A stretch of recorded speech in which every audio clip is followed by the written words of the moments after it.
Okay, Moz guys, what's up, and welcome back to the channel. So in today's video, I actually wanted to talk about a little bit of an objection handling hack that I've sort of discovered and also obviously been taught by a lot of my mentors throughout my career so far. And it's honestly going to allow you to close so many more deals if you're just able to implement this one simple trick into your objection handling. And so a bit of a backstory on that, like what I used to do when it came to sales is like, I would follow the process to the T, right? I would just do everything you need to do. Like I would follow the process. I would ask the right questions, all that stuff. But then when you came to the price drop and actually like trying to sell the person, if they didn't say yes right there on the spot, that second, like I would just get mad, I would get frustrated, my heart rate would go up, I would get like, my energy would just drop, and obviously, as we've talked about in a couple other videos, your prospects will notice when that happens. And so that obviously cost me a lot of sales, because you suddenly go from like building all this trust and you're building all this authority on the call, and then suddenly when the prospect senses that your energy drops like that, it diminishes a lot of that trust that was built between the two of you earlier on the call, because now they sort of realize subconsciously that, wait, all the stuff that this guy said and all the things we talked about, like it was just to get me to swipe my credit card and close the deal, right?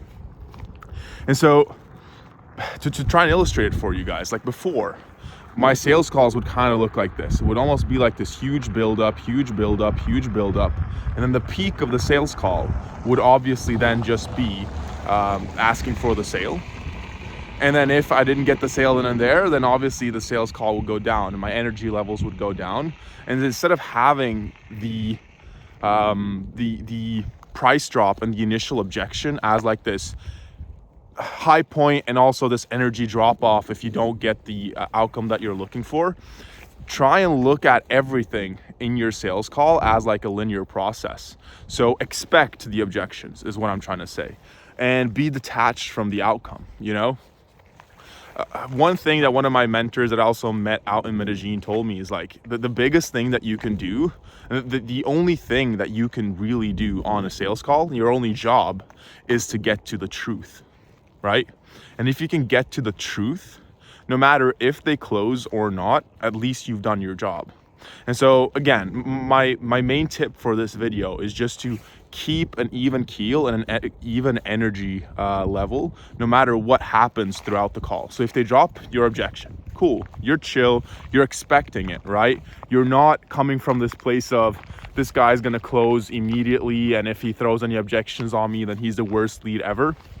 You're going to come from the place of, this guy is going to be the toughest prospect ever. I'm going to have a hard time closing him, and he's going to throw all the objections at me, and I'm cool and I'm fine with that. Because if you come into the call and you come in with that sort of mindset, when they then give you that first objection, is not going to be as devastating to you energetically, right? And you can still just lean back and hold space, or maybe you have to get a little bit more intense with them. It kind of depends on the situation. But at least energetically, you don't get that huge energy shift that the prospect then notices, and you lose all of the trust that you built up earlier on the call. So again, just to reiterate one more time, expect the objection, keep the same energy level, even if you have to. Just lean back when you hear the objection come. Just take a deep breath and tell yourself that this is fine, I expected this, and start asking them more questions to isolate what the actual objection is, and then go handle that. But begin with just keeping a steady energy level. Don't get frustrated, don't get flustered.